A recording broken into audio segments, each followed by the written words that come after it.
Alright, when you book a cruise, have you ever made a big mistake because you do it yourself? And you almost lost that cruise by doing something incorrect? I'm going to show you what happened to us last week before we got on the Carnival Magic. The night before, I almost didn't get to go on Saturday because of this big mistake. And I'm going to show you in detail what we did. We'll be right back.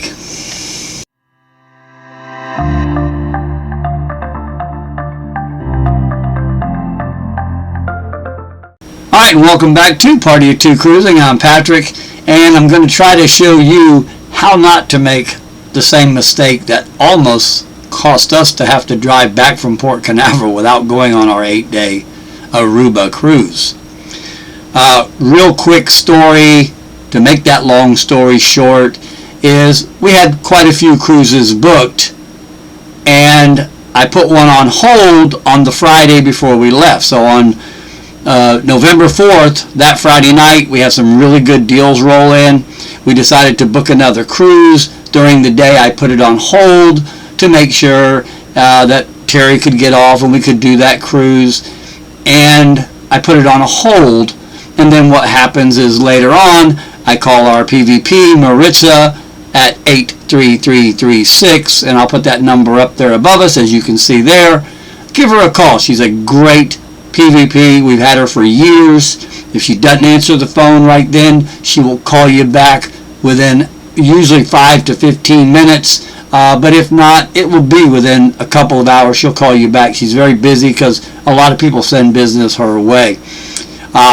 So anyway, so we put this cruise on hold, and then when I called Maritza, we got back online together, and she said, hold on, I got a better cabin that you can use, a different deal, get more out of it, and I can put you here because that cabin wasn't showing up on our screen. See, they get to see cabins that you don't get to see. So she said, go in and cancel your cruise so I can go ahead and book the new cruise for you. And this is what happened. I want to see if you can catch what I do wrong here when I go to cancel that cruise. Alright, so the first thing you're going to do is you're going to come into your screen, you're going to log in, and then if you book a lot of cruises, you're going to know right up here that you can just click on this box right up here, and you're going to come up and it's going to load your cruises. Okay, you're going to manage your cruises. Okay, as you can see here. Now these are my cruises, and we're going to just pretend the one I added was the Mardi Gras right here on the 7-day cruise. Okay, so I'm going to go down here and I'm going to click on the 7-day cruise. Okay, and then I'm going to scroll down and look at my other ones, and then that's going to be the one that I'm going to delete. So I was getting in a little bit of a hurry, and Maritza told me to go ahead and back out and go ahead and bring it down. Click on Booking and Ordering Details, which now is going to bring you to this screen. Okay, you're going to scroll down and you're going to click on View Invoice Details, and then you're going to scroll down to the bottom and go right down here where it says View Cancellation Information, which is going to bring that up. And then you're just going to hit cancel this booking. And that's what I did. Okay. Then Maritza says back out.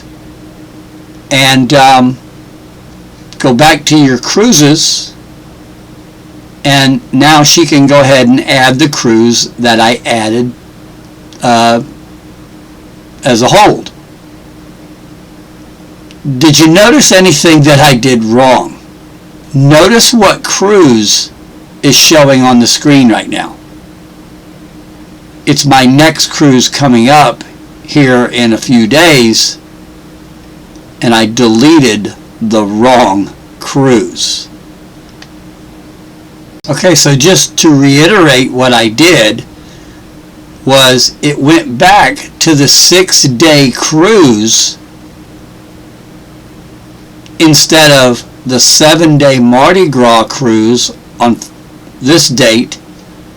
And the reason being is because once you select that cruise, you have to hit this save and continue. Make sure you do that, and then as you can see up here at the top, it's going to bring up the right cruise to go into to delete. Now, we're not going to delete anything, but that is where I made my mistake. And again, when you look at our cruises, this was the one that disappeared, was my next cruise, which was the Carnival Magic on the next day. Okay? Alright, so you're probably asking yourself, well, what was the big deal? Well, the big deal was we thought we were good to go. We drove over to Carnival the next morning, and we knew it was going to be kind of a strange day for some reason. We get to the port, and we know Port Canaveral pretty well. We go to Terminal 6. The guy says, park in that garage over there. It was the wrong garage. We shouldn't have listened to him. We knew where to go. We parked. And then we get up to the terminal. We show them our paperwork. They said, okay, go ahead and go in the doors. They had already opened the doors up about 9:30ish. And we go in and we go up to the first person, and they can't get our stuff to work. They scan our barcode on the boarding pass. They don't work. So she goes over, talks to a supervisor. They said, well, you need to go down the end of the row down here and talk to those people.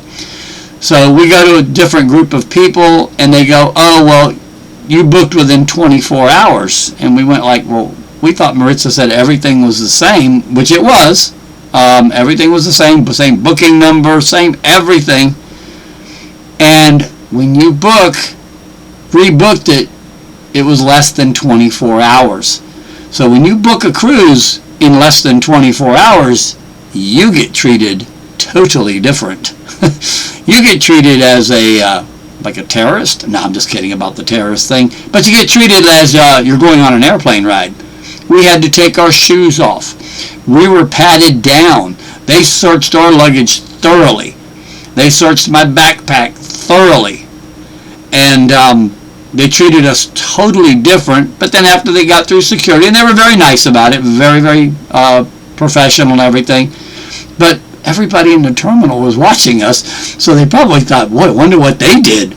And because they're getting patted down, searched, everything. So, and that's their rule. If you book a cruise within 24 hours of sailing, you get treated a little bit differently. And again, nothing horrible, just thing. But as we got patted down, you know, being in law enforcement for 30-some years, it wasn't a very good pat down. They need to work on that, because I probably could have got anything I wanted on that ship, because he didn't want to touch me. He was scared to touch me, which I'm kind of glad too. So we moved on. We went over to the upstairs area where the diamond people go, and they sent us back again because they forgot to stamp our papers. We ended up going back over to the desk. The lady goes, well, the other lady didn't even check you in. So she finally straightened it all out, and then it was smooth sailing. Well, sort of. We were in that storm, but no pun intended. And things going. Just wanted to try to keep you from making that same mistake. Make sure you go down there and hit that save button down at the bottom when you're bringing that cruise up, and make sure you read that cruise. Don't be a ding-dong like me and hit the wrong buttons, because I was in a hurry, not paying attention, because it could have cost us a cruise, and we wouldn't have got our money back on the cruise itself. Probably would have got our gratuities back, and that probably would have been about the end of it. We'd have been out a few $100s for sure. Alrighty? Well, I'm Patrick, and this is Party of Two Cruising. Hopefully I taught you a little something. If you make sure you hit that subscribe button down below, and hit that notification bell so you know when we put up a new video, because I got a lot of magic stuff, 8 days of it to put up. And there were some antics again, in case you didn't see the paradise at the Mr. Sancho's. And if you like what we're doing, please give us a thumbs up and share it so we get a little bit more subscribers. We're doing very well right now, but we're trying to get way up there to help us out there. Helps the channel, doesn't cost you a dime, not going to send you anything. So please hit that subscribe button. Thank you for watching, and we'll see you on the next one.